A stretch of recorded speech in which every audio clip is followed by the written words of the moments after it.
tell you, I love technology and the rapid pace in which it changes. In fact, technology is so advanced, you can actually monitor your brain activity right from your desk, at work, or even at home.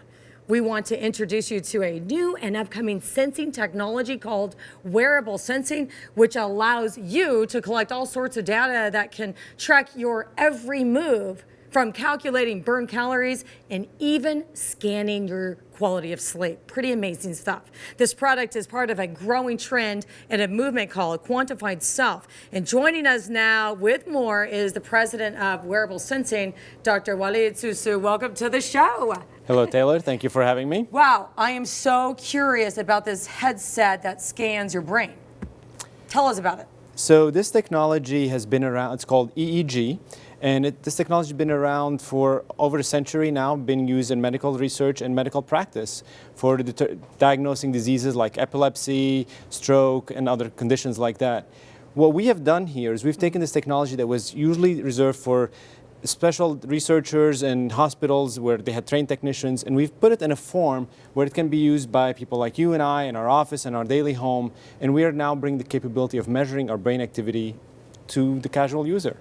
I love it. So it's preventing disease as well, because if early detection, you can get the proper treatments, right? So if you can actually see, could you detect if somebody had Alzheimer's or had the signs of early Alzheimer's? Some people are using systems, not this one, but like it, for looking at early markers of Alzheimer's disease, traumatic brain injury, stroke, depression. All of these things in a medical setting are very useful for doctors to know what's happening in your brain before things get worse, so they can give you drugs and try to treat you beforehand. Let's say you had some sort of aneurysm that wasn't detected. Would this be able to pick it up because of the blood flow or lack thereof? In some research settings, some people are looking for signatures in the EEG signal for things like that. We at Wearable Sensing are focused less on the medical field. We're going towards non-medical applications. Non-medical applications include using brain signals for helping you do something about it. One such field is called neurofeedback. Neurofeedback is when you can, by looking at your brain activity, you can try to control it. It's like going to the gym for your brain. So you essentially, if you are depressed, you could go put this headset on, and the software will guide you to help you get out of depression rather than taking a medical drug. Wow. That's the field of neurofeedback. What about I know the depression is huge, right, worldwide, but what about bipolar or other mental disorders? Can it help with that? A wide range of conditions are being treated, from ADHD, depression, memory enhancement. Whoa. That's what I need, buddy. I know, I need it too. I don't get enough time. Those are all still in research stages, and some neurofeedback practitioners are today using not this device, but other devices. And what we think this technology can help is make this neurofeedback approach more readily accessible to people that don't have the expertise to go to a hospital to do it. I gotta tell you, when you were talking about you're using it for ADHD and all these other, depression and whatnot, if it's gonna help your brain in whatever way, students will want this to help them, study for big exams, right? Yeah. Indeed. So one of the things we've developed, besides, I'll show you in a little bit, we'll look at the data, we've developed algorithms that interpret this complex brain signals that come out through this device and measure how hard your brain is working. So today's trends in education is called adaptive training. So you go to a computer and you sit there and you're typing away, but the computer doesn't know how hard is it for you. If you put a headset like this, it can tell the computer, hey, this person is struggling here. Why don't you review it a little bit? This is too easy for him. Come on, crank it up. Otherwise, he's going to get bored. That is so That's what you cool. can start to do with this now. It's kind of like science fiction. It's bizarre how it's science present. Science present. I love it. So you study neurology, right? I was a neuroscience major at USC. Tell us about that. So you obviously, this is a perfect fit for you. Tell us a little bit about your background. So I studied biochemistry as an undergraduate. I did neuroscience at USC. And I came to San Diego. I was doing research with culturing neurons in a petri dish, and I decided I wanted to change and do something more outside of the academia. And I contacted this company called Quasar, who was developing this core technology here. And I wanted to use their sensors, and they offered me a job, and the rest is history. And now we have product on the market that we are trying to sell to researchers as well as to neurofeedback practitioners, neuromarketing, neuroergonomics, neuroeducation, lots of other neuro stuff. Where do you see this going in the future? Do you see it as a device that anybody could buy at some point? Today, there are versions of this technology that we don't produce that are intended for the mass consumer, for gaming applications where the devices are really low cost. You can connect it to your Wii or whatever and play games. This is intended to be more of a high quality system where somebody who really needs good quality EEG signal can use it. So that would be the application we're talking about, neurofeedback. One of the ones that is really exciting for us in the future, once we get medical approval to use this, is traumatic brain injury. So you've heard recently about all the athletes getting hit, soldiers getting hit. You can use this on the field as soon as they get hit to detect whether they can go back on the field or whether they should sit this one out. Now that's huge. That's huge. I mean, the NFL is going to, I know so many ex-football players who have CTE. So if they could have had something like this, because they're warriors, they want to go back out and, that's right. and play, right? They're getting paid millions of dollars to play. If they could detect that they had, you know, severe brain injuries, but I also know that it takes many hits to get to that point, right? So what you do is you monitor them, you know, after they get hit, and then you continuously. It's so easy to use that you can monitor them on a recurring basis, on a weekly basis, monthly basis. Whenever they come into their clinician, you put it on, you get the measurement, it goes into database, it gets cranked, and gives them a value that tells them how they're doing.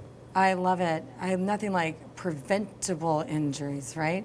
Okay, so what about sleep? Can it help you with sleep? Because I am not a good sleeper. So this headset here and the one we will show you in a little bit are not intended for sleep today. The sensors can be used in sleep, but just you can imagine this headset is not going to be very comfortable for sleep.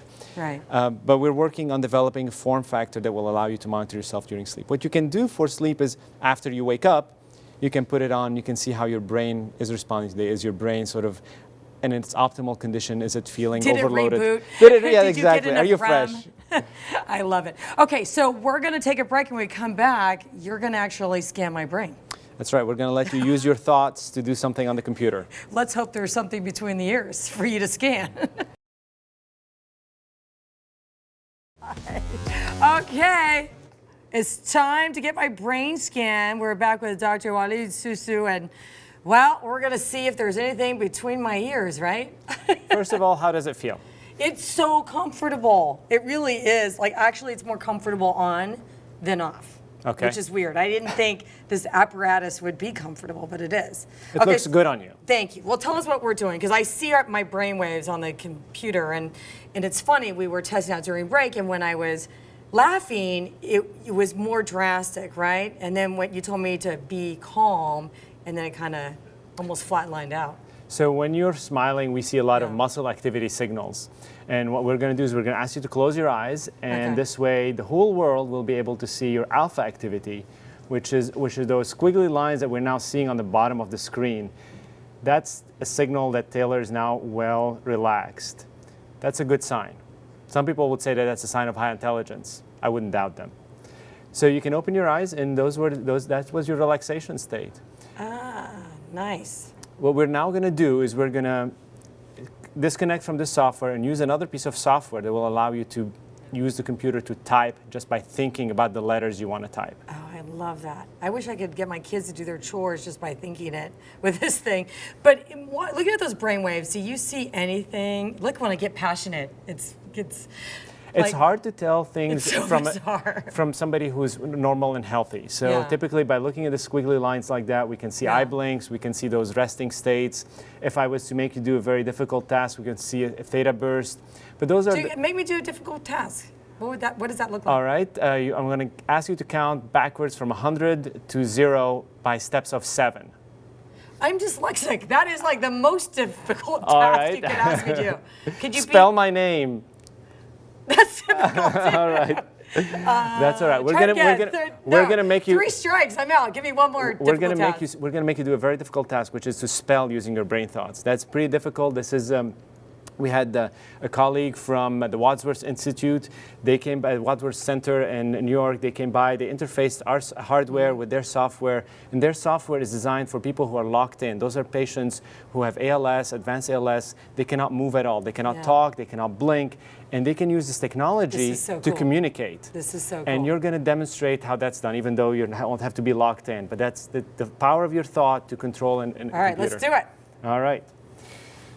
So, are you ready, Taylor? Yeah, let's go. All right, you're going to spell your name. It's going to show up right here.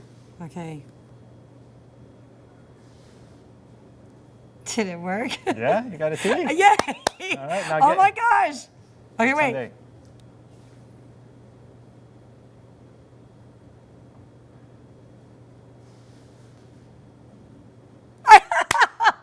Nice. Awesome. All right, now focus on the Y. Focus on the Y. Okay, wait, I can't find it. Okay.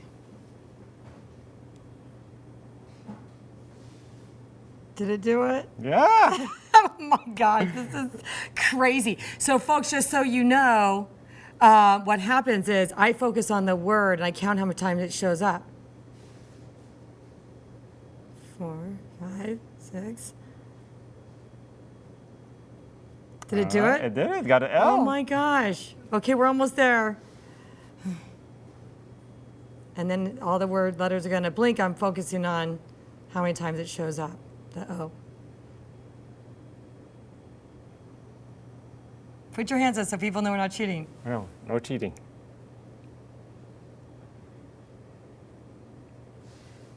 Yay! One more letter. So Put your hands up. We got one more and I got my name. This is called a brain It's not computer fast interface. typing, that's for darn sure. But listen, if you had no other way to communicate, this is great. The software is called the brain computer interface. Oh! Made a typo. I did make a typo. That's okay. So that's this software is called Brain Computer Interface. It's developed by the Wadworth Center in New York, and it's intended for people with locked-in patient syndrome. So you want to focus on backspace. I backspaced it, now let's go. See, I did that with my brain.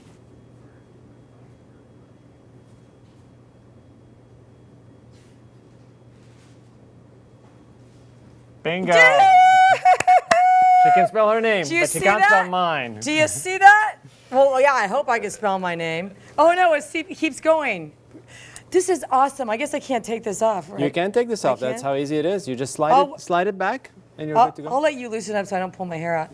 But it is very comfortable. I just spelled my name. This is awesome Go ahead and pull for it up. people who, oh my gosh, are paralyzed or like you said, trapped in a body that can't move and their brain is so alive. It's a medical miracle. It is Oh, wow. just science in the working today. And it's so comfortable. Thank you so much for sharing. You're welcome, Taylor. And you'll Thank be you for back. taking the time. Yes, and we'll as be back. innovation changes, and I know that you're going to have different models coming out as well. We want to show you what you can do with, Yeah. with this technology. Yes, we'll be back. You're changing people's lives. We hope so, Thank for the better. you so much. Thank you, Taylor.